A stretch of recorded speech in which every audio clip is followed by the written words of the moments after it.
那么多了，这样这样，这样这样没有。因为觉得这边是他觉得妈妈是有什么事，你说他觉得就因为觉得，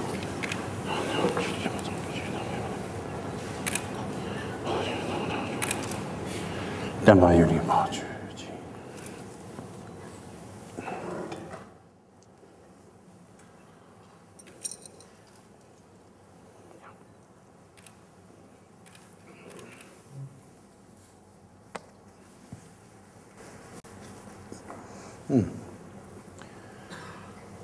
I'm going to give an explanation of the pastoral ordination and what it is about, and what it entails, and why we're doing this.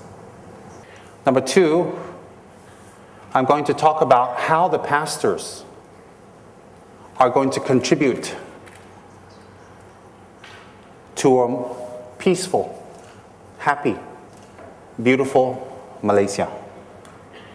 The pastors, although the name is pastor, is not here to make all of Malaysia Buddhist. That's not what we want.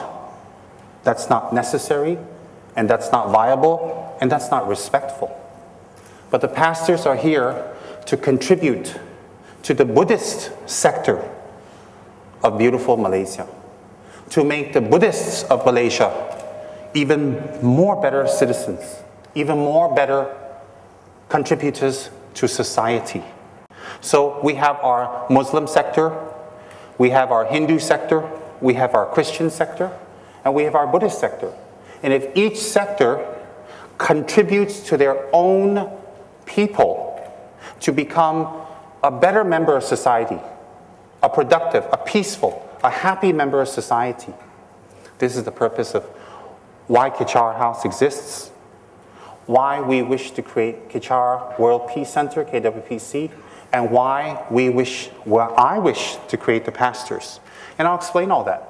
And I'm not going to make my talk too long, too extensive, but short and sweet. Why? We Malaysians like to get to bed early. And I say that nicely, we. Now, the second thing I want to talk about is, I wanted to talk about how our wrong perceptions bring us unhappiness and brings unhappiness to the people around us. Okay? What I'm going to share with the educated, esteemed crowd comes from Lord Buddha, comes from Buddha, comes from Shakyamuni, comes from Lama Tsongkhapa, but it applies to every single sentient being, every single being who wishes to be happy. So when I share what I'm going to share with you in a short while, although it comes from Buddha Shakyamuni, you do not need to be Buddhist. You do not need to be religious or fanatical. You don't need to label yourself in any way, shape, or form. But if you take wisdom and you apply it, and the wisdom changes your life and changes the lives around you, that's all that matters. I'm not here tonight to teach you how to pray my way, because you know how to pray your way. And that's good enough. Maybe sometimes better. I'm not here to teach you that my philosophy or my thinking is more superior or better. No. We can get a room full of religious people all the time, and we can debate until we all die. And nobody will come out with a conclusion who's the best or who's better. So what's my point? My point is simple. I believe all religions have something powerful to contribute.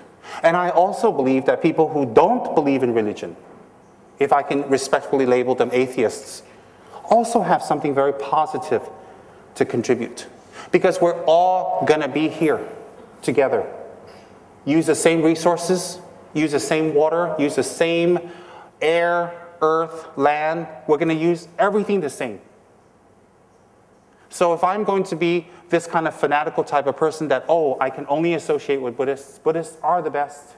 Everything else is not right. Everybody else is going to hell. Everybody else is going to suffer. They're on the wrong path. Then I'm going to have to keep myself pure everywhere I go. I can't ride any public airplanes. I have to bless it before. I don't know who sat there before me. And if it's a Buddhist who sat there before me, I have to make sure it's my type of Buddhist. I mean, it has to be Tibetan Buddhist, within that Gelugpa Buddhist, within that Ganden Buddhist. Pretty much I'm going to have to walk everywhere on my own. And even that, I got to bless the land before I walk. I don't know who stepped there before I did. So we can go crazy. You know, I can't eat with you because you're not Buddhist. I can't light an incense at your funeral because you're not Buddhist. I can't enjoy myself with you because you're not Buddhist. That's all very silly. Why is that very silly? Because we take some religion to the extreme. Are we practicing religion to become a better person? Or are we practicing religion as a way of filling our insecurities? To say that, hey, I belong to this huge religious movement. And this huge religious movement that I belong to, since it's so huge and I belong to it, I'm good. I'm perfect. You can't touch me. I'm right. So are we practicing religion because we're insecure? Or are we practicing religion because we wish to transform? If we're practicing religion because we wish to transform, then all religion is excellent. And if every religious teacher out there believes this and says this and talks about this, then the world will come to peace very fast. And so maybe not everybody's saying that. It's not the fault of the religion, it's the fault of the speaker. No religion has any fault. So it is the fault of the teachers who are not meditating, contemplating, and thinking deeper of what their faith means in their lives to them. For me, my faith, what does it mean to me? To overcome the internal issues that I have. My anger, my jealousy, my attachments, my pain, my sorrows. And because of my attachment, anger, jealousy, and sorrows, the pain and anger and jealousy and sorrow that I give to people around me. You see, whoever gave you pain, gave you pain. Whoever did you wrong, did you wrong. Let's not philosophize round and round and round and round about that. Whoever gave you pain, gave you pain. Whoever hurt you, hurt you. Whoever lied to you, disappointed you. And whoever deceived you, deceived you. And whoever broke their promises to you, they broke their promises to you. We don't need to even debate why, how, what, it happened. We don't even need to tell the person, but it's your karma. It is, but we don't need to tell them right now. You see, if someone got run over by the car, you don't say to them, it's your fault, you should have not crossed the red light. Take them to the hospital first. Imagine the guy, this fella walks across the street on a red light, gets run over, then we say, oh, dumb. Why'd you run the red light? If you didn't run the red light, it wouldn't be like that. Then your wife won't be crying. Then your kids won't be worried. Now how are you going to work? How are you going to pay your bills? Who's gonna park your car on the side? And look at the mess you made with your clothes. Then until the guy apologizes, confesses, then you take to the hospital. By that time, maybe he's paralyzed. Cannot move already. So my point is, no point to say, hey, why'd you cross that red light? Similarly, you don't need to check why those people hurt you, why they disappointed you. And a lot of things I'm going to tell all of you, I say with a lot of respect. Maybe it hits a raw nerve in you because it happened to you. But I'm not trying to point anyone out here. I'm not trying to point fingers. Okay, if I want to point fingers, I point fingers because I'm very direct. But I'm not here to point any fingers. If I hit a raw nerve, please forgive me ahead of time. My speeches and my sermons are meant to make you go home and think deeper. It's not to compliment you and talk nice and do a little prayer, Om Mani Padme Hum, we're all going to be saved, and we go home. No. I've been reciting Om Mani Padme Hum my whole life. I'm still fat, 40, middle-aged, and sick. Okay, so I'm not going to tell you go home and recite Om Mani Padme Hum, everything's going to be okay. Because I'm not okay. Yes, sad to say, I'm not okay. Inside and outside. But I know the methods to become okay, and I've been applying them. Not very well, but I've been applying them. I'm not the best monk in the world, but I'm definitely not the worst. Let's put it this way. You should have came earlier and grabbed the apples from the top of the barrel. That's what happens when you come late. Now, so I'm not here to tell you that Buddhism is the best. Buddhism is the most supreme. And if you don't accept Buddhism, if you don't practice Buddhism, you are wrong. You're going to go to hell. You're going to be punished. And Buddha is the only way. I'm not here to tell you that, because if I tell you that, I would have to assume none of you went to school, you're uneducated, you're unexposed, and basically you're not very intelligent. And I don't think any of you are like that. So I'm here to tell you that Buddhism is good. In what way? It has wisdom like any other philosophies to add to our lives if we choose to adopt it and do something about our lives. And if we adopt those, it'll be fine. For example, Pilates was started by who? Wasn't started by an American. It wasn't started by a French. It wasn't started by a Japanese. But Japanese can do Pilates. Chinese can do Pilates.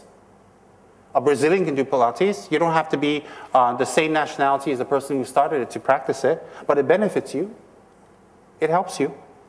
Similarly, in your lives, whoever has hurt you, whoever has disappointed you, whoever has damaged you, the damage and the disappointment and the pain is real. What you're feeling is real. And you deserve to feel it. But once the damage is done, once the damage is done, you don't need to continue feeling it. You don't need to continue holding on to it. You don't need to continue being afraid of it. If I meet one scary person at KLIA, it doesn't mean everybody I meet afterwards in Malaysia will be scary. If I meet one scary American, it doesn't mean everybody in America is scary. There's a lot of scary people there, but not everybody. Oh, I've met quite a few scary people there. So, everything in life that we've been told has been a deception. Everything we've been told.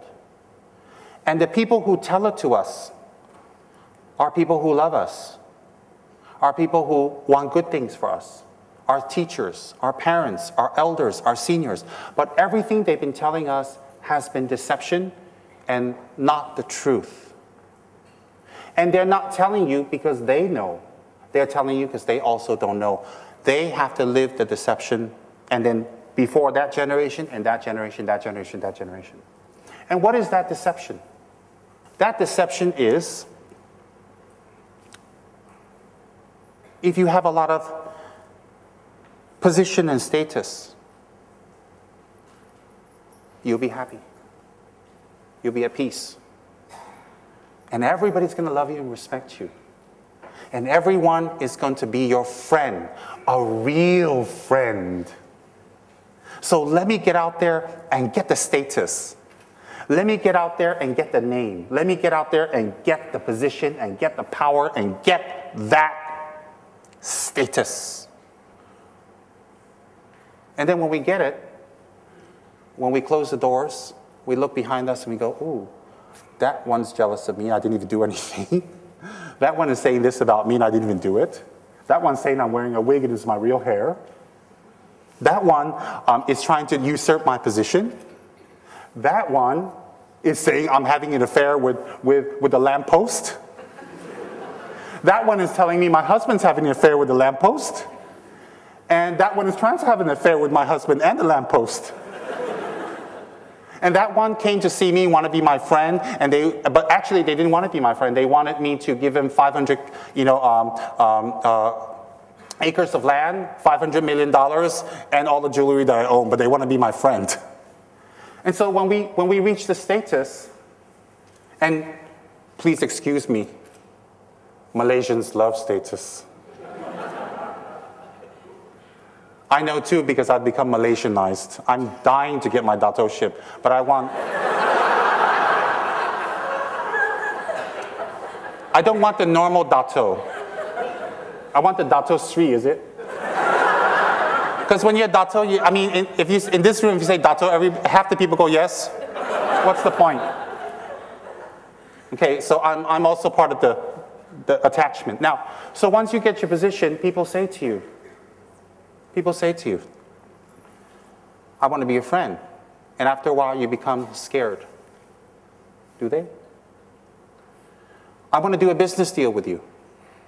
I want to meet your friends. Do you want to meet my friends or use me to meet my friends? I'm sorry. Do you, I want to come and see how you are. You're not well. Yes, do you want to make me well or put something in my drink to make me more unwell? You know, what do you want?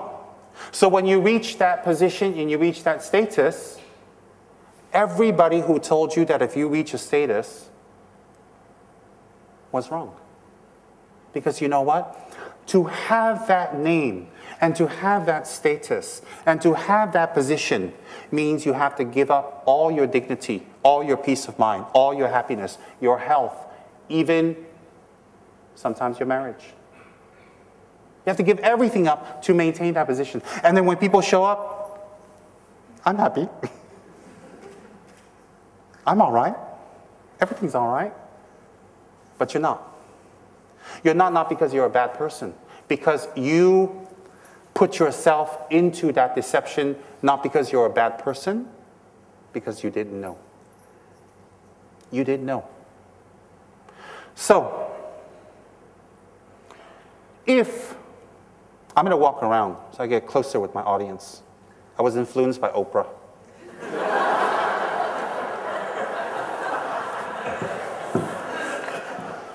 When you get your position, and you get your status, then you're supposed to be happy. People are supposed to respect you, but do they?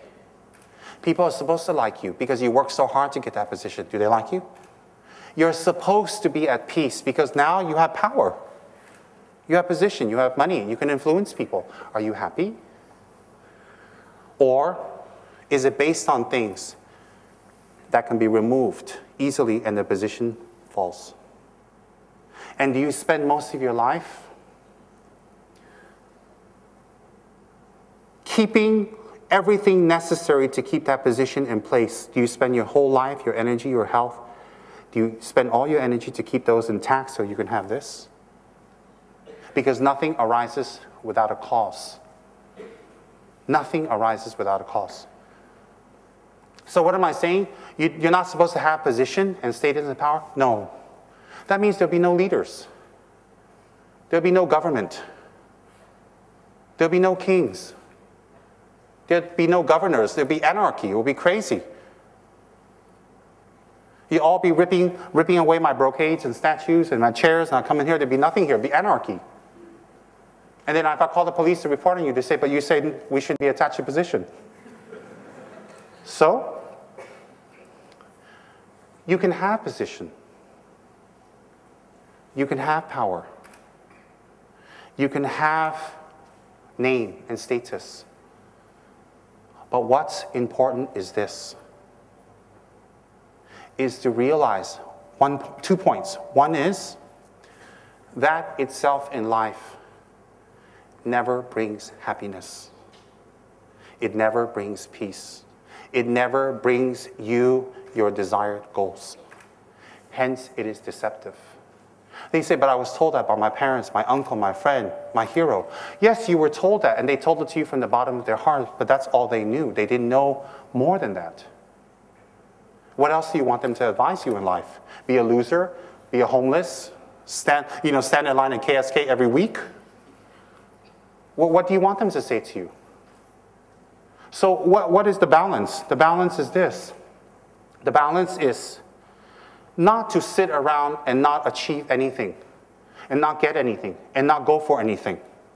That's not the purpose of what I'm trying to share with all of you. What I'm trying to share with all of you is go for what you want to go for, but realize that will not bring you the desired peace and happiness that you seek. And hence, if you apply that to chasing for great amounts of wealth, to chase after the most beautiful girl in the world, to chase after the most beautiful, richest man in the world, to chase after the biggest real estate property in the world, if you spend your life chasing after all these dreams, that's all you have done, spent your life. Because when the marriage is just in name, and you're at home lonely and unhappy and sad, it's too late. And the sadness pervades, and you don't know what to do. And when you have all your money, and you're sitting on a pile of money, and you're so worried, who's going to ask you for donation? Who's going to ask you for help? Who's going to want this? Who's going to want that? And your fear is always losing your money. Then it's the same as if you've never made one dime because you're not able to spend it. Your mortal fear of it. So it's the same as if you don't have any money at all. And if you spend all your time just on marriage, just on your relationships, getting marriage, yes, get married, have a relationship. Have a relationship with who you want and how you want. Just don't break the law. Have your relationship. But to realize that just the relationship alone, it will wear off. What will wear off? Maybe not the love, but things change. So if you spend all your time on just relationships, when your relationship doesn't work, when your status doesn't work, when your wealth doesn't work, what happens to you? You become sad. You become depressed, suicidal. So many people who are suicidal, I'm sorry to say. So what's the solution? What is the deception? The deception is this. The deception is nothing in this world that is impermanent can bring you permanence. Let me repeat and please think. Nothing.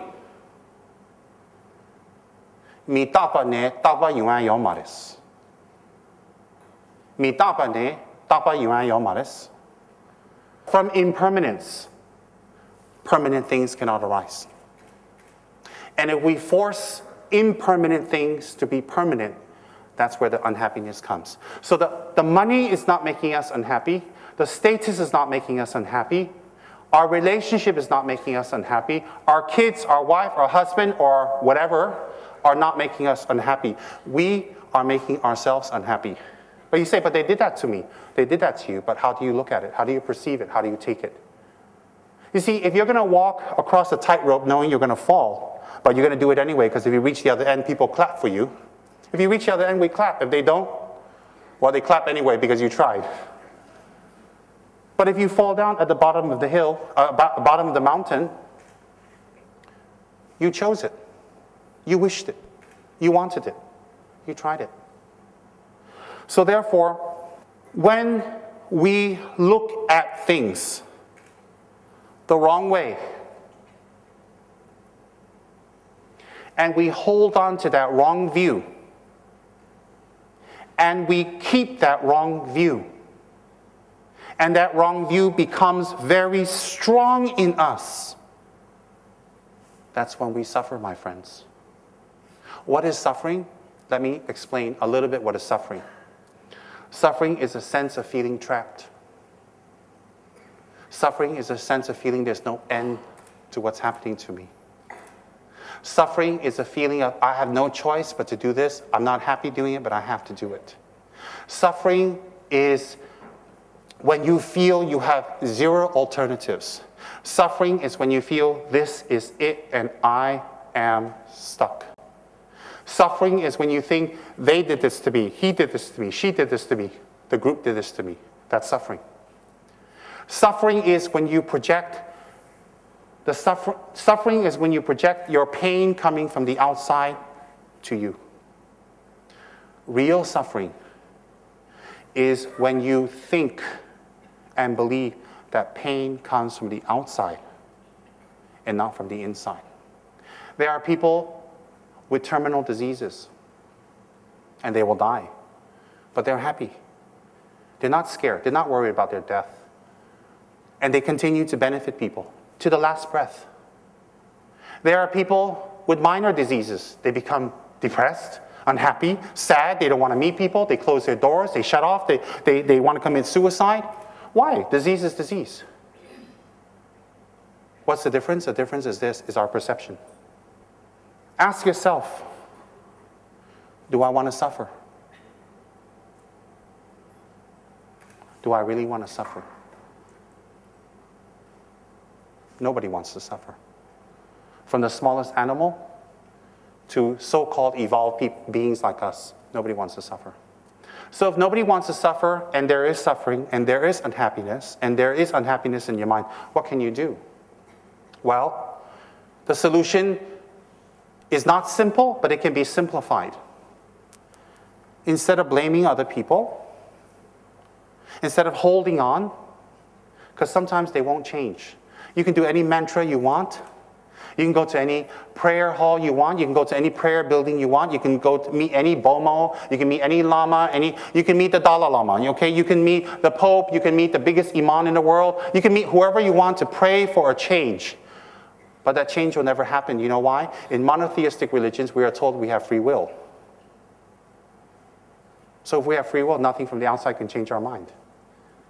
But in Buddhism, we say that we have free will too. So therefore, whatever prayer and mantra and chanting, you know, like, that's my enemy, and I'm going to get a serious chant. I'm going to take a little bit from Islam and Buddhism and Christianity, put it together. I'm going to sit there and do a serious chant. I'm going to make that enemy regret it. And you sit and you chant all day. They're going to regret it. And you get their picture, you put pins in it. And that's very enjoyable. You get a bigger picture, put more pins in it. And then the next day you see the guy driving by, waving at you. No, there is magic. I'm not making fun, but we don't have it here. Now, you can keep wishing for that person to change, that individual to change, that situation to change. You can keep wishing for the change. But you know what? You'll be the only person in the cemetery wishing for change. Because you're going to keep wishing it till you're dead. It's not going to happen. So since that person may not change at the moment, that situation may not change at the moment, those people may not change at the moment, do you know what's the secret? I'm going to tell you the secret of all religions. Yes. And you have to believe me, because look what I'm wearing. You have to believe me. And remember my status. I'm His Eminence Tem Tuku Rimji. I can't even remember my name. I sound like a Malay royalty, don't I? I love it. The Malay royalty have beautiful, long, eloquent, very poetic names. It's like a poem. So I kind of followed them. His Eminence Tem Tuku Rimji. I was thinking how to extend it longer. Actually, my name is longer. I'm not going to tell you because you're going to have a hard time remembering it. Just think on my birthday card, or my card you're going to write, to Your Holiness, Your Eminence, blah, blah, blah. By the time you finish my title, no place to write happy birthday. Now, I'm going to tell you something that you're going to have to believe me. You're going to have to trust me. Because you're going to use your logic to think about it. You're going to use your logic. Never mind you believe in God. Never mind you don't believe in karma. Never mind you don't believe in God or you believe in karma. Never mind you believe in reincarnation or you don't. It doesn't matter. Believe in this moment. Believe in the people around you. I've been teaching for 30 years. And I've been meeting people for 30 years. I'm 46 today. 46 years ago, there was no earthquake and I was born. When the Buddha was born, there was a slight tremor, but nothing fell, no tsunamis. It was a sign that the devas are happy.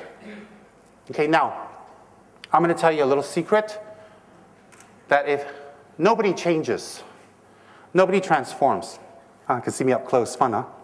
It's like that with we celebrities, I know. They always try to look at me closely, but I didn't put my pancake on. Okay, now, so I'm not getting too close so you don't see the craters. But then who cares? I believe in the Christine Aguilera song, I'm beautiful no matter what you say.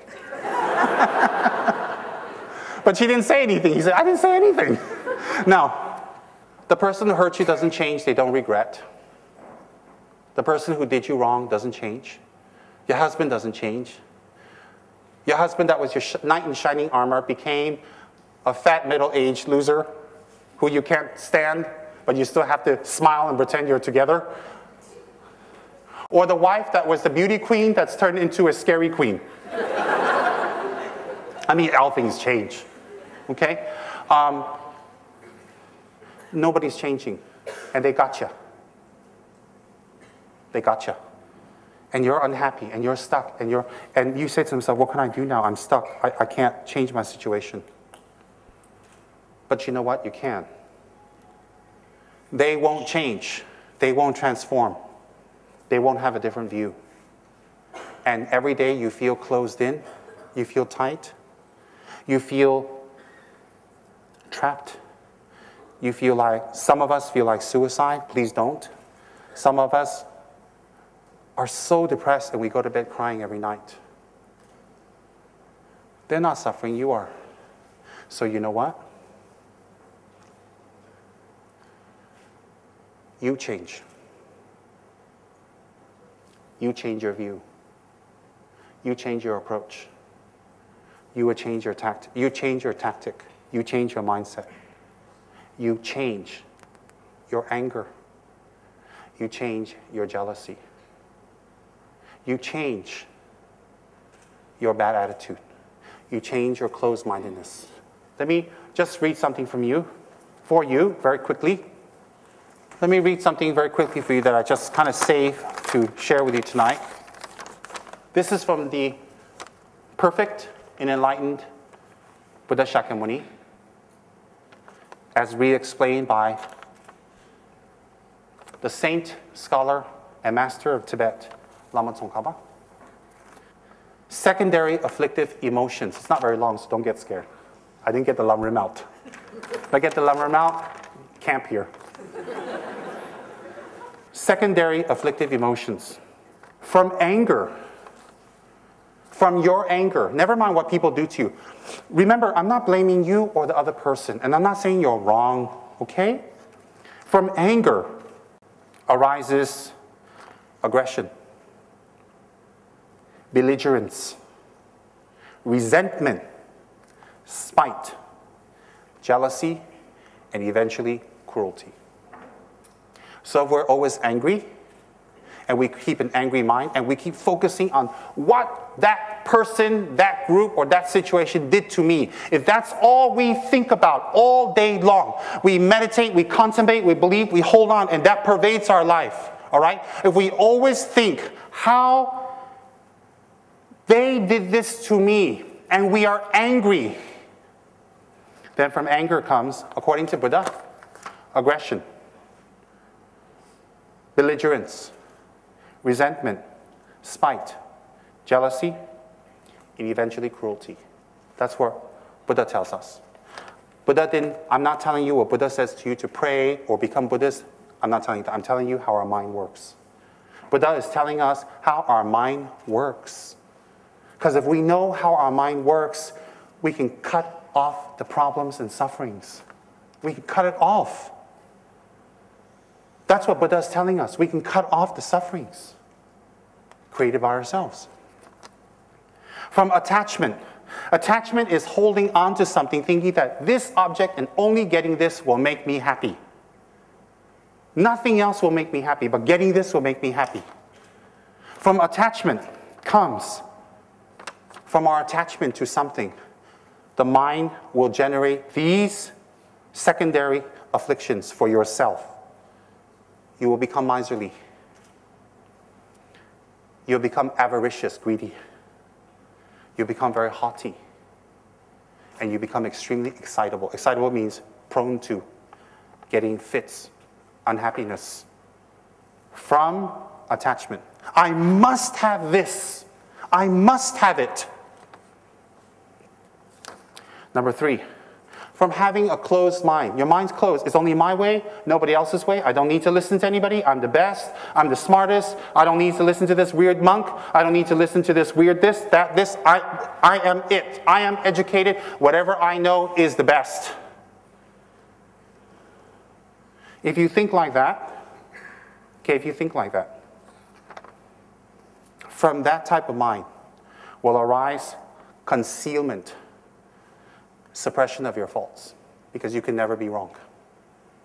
So even if you have faults, and I have plenty, you don't want to ever reveal them. And if you don't reveal them, you don't improve. From closed-mindedness, you become lethargic, dull. You lose your faith in things that can be good for you. You become forgetful, and you become inattentive to everybody around you. Why? You'll always perpetually have a face. You can't look at people's face anymore. When they look at you, you can't meet them in the eye. Why? You don't respect them. You know the best. You're the only one that knows everything. And you think that, and it went in. And your face becomes rude. It becomes black. It becomes not cooperative. It's always like,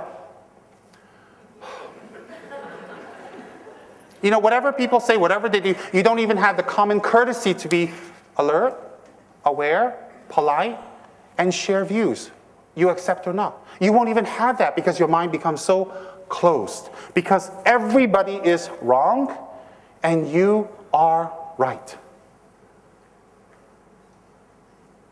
So therefore, from closed-mindedness, we are told, okay, right now I haven't inserted any religious rituals or rites, okay, so stay alert.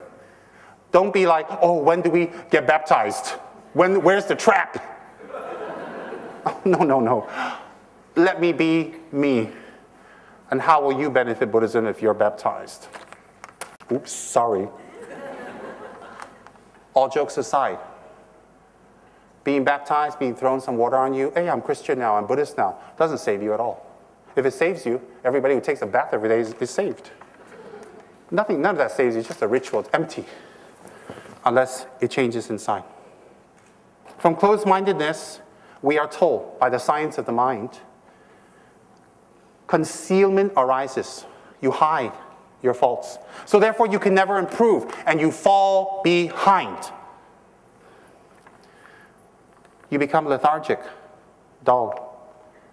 You lose your faith. You become lazy, forgetful, and last but not least, inattentive. That's the result of having a closed mind. So what should you do? Keep your mind open and accept everything everybody says? No. Keep your mind open and respect what everybody says and say, hey, what can I apply in my life that might benefit me? Disturbing conceptions from attachment and closed-mindedness. Now there's a combination, okay? This is number 4. Then there's 5 and it's done. A combination of having an attached mind and a closed mind is you will become deceitful, pretentious, and eventually perhaps dishonest. Why? Because you need to cover your tracks. Not that you're a bad person. Then last but not least is a combination of all these. If you keep in your mind, you will become shameless, inconsiderate of others. You have no shame anymore. You can say anything, do anything, you can go extreme, you can be rude, you can be bad, you can be cruel. You don't even feel shame anymore. Even thousands of people looking at you, writing things in the tabloids about you, you feel shameless.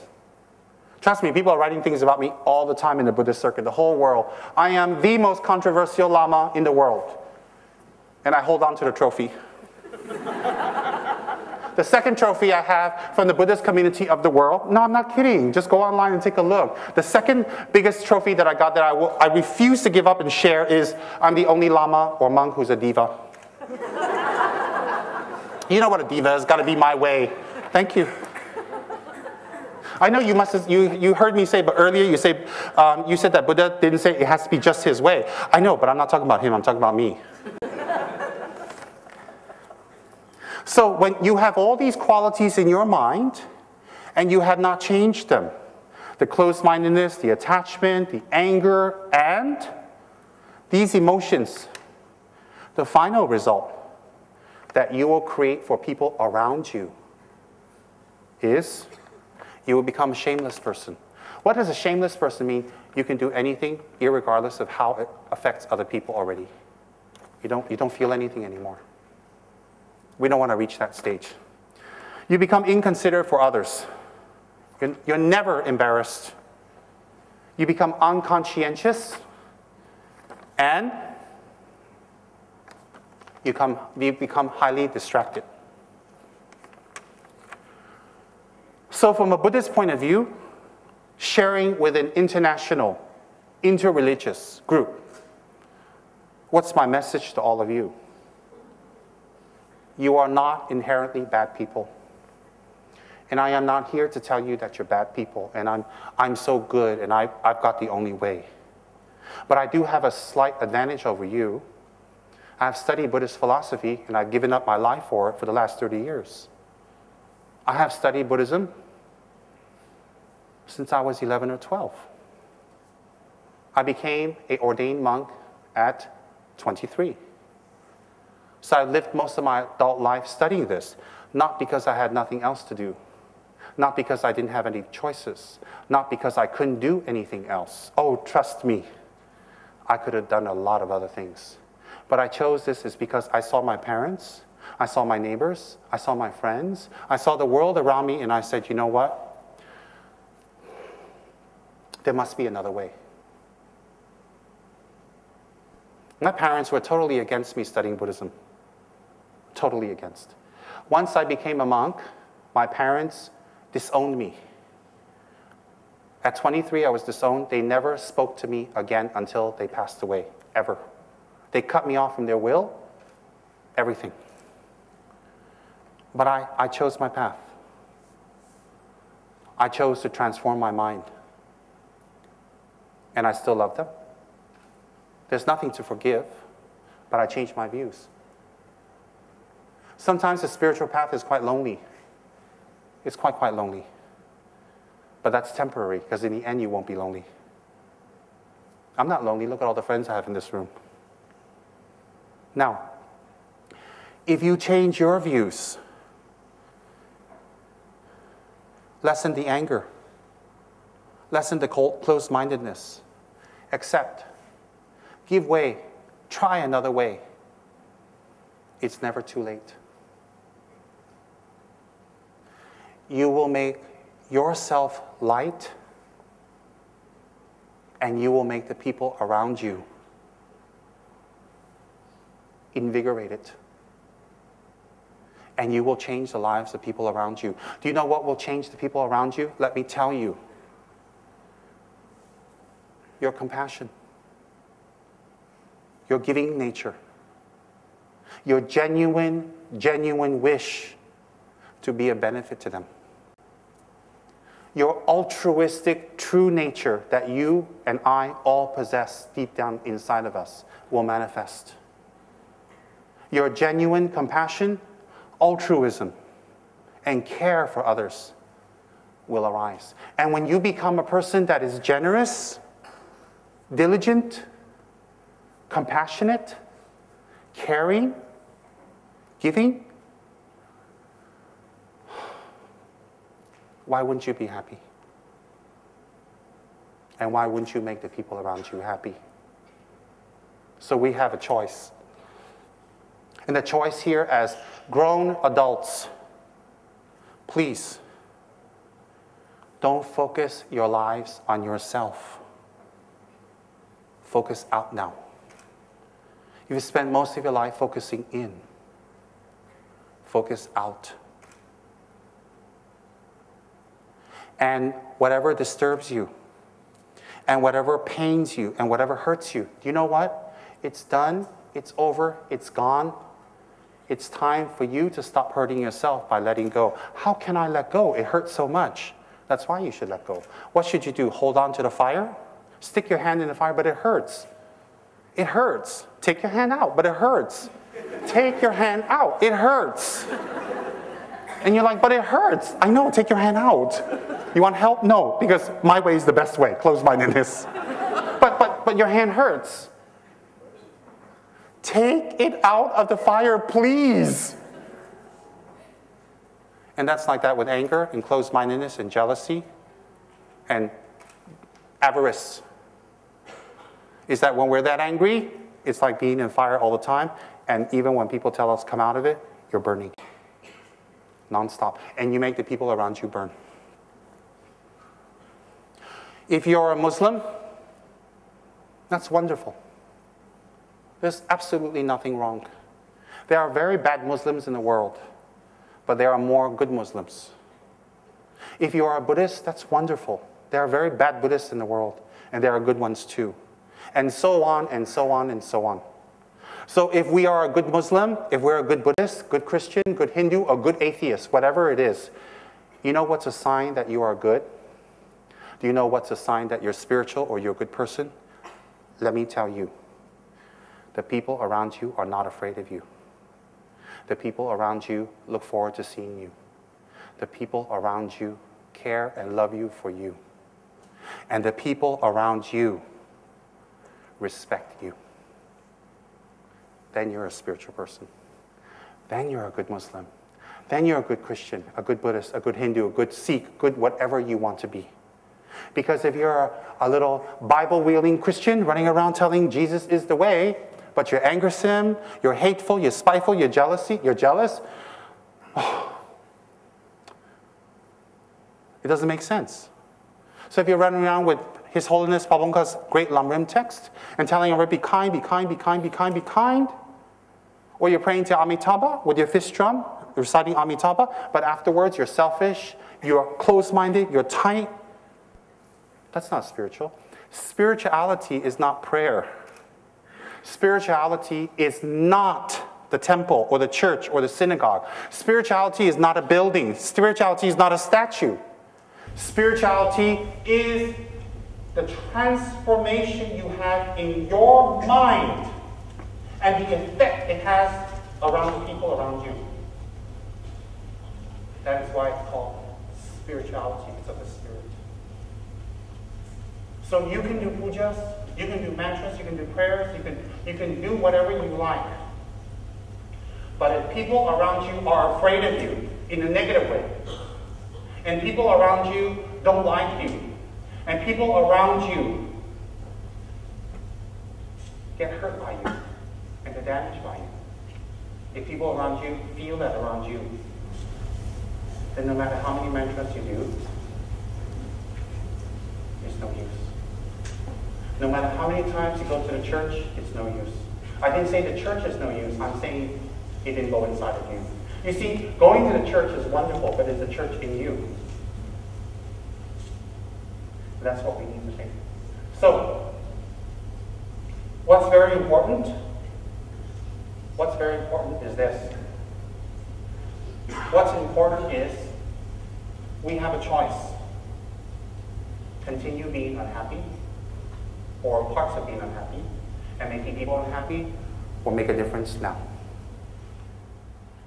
I don't have any healing rituals. I don't have any magic. I don't have any miracles. I can't manifest the Buddha in front of you. You're going to have to stick with a statue. I can't float. I can't walk on water. I can't even make a little flame manifest at the end of my finger unless I have a lighter.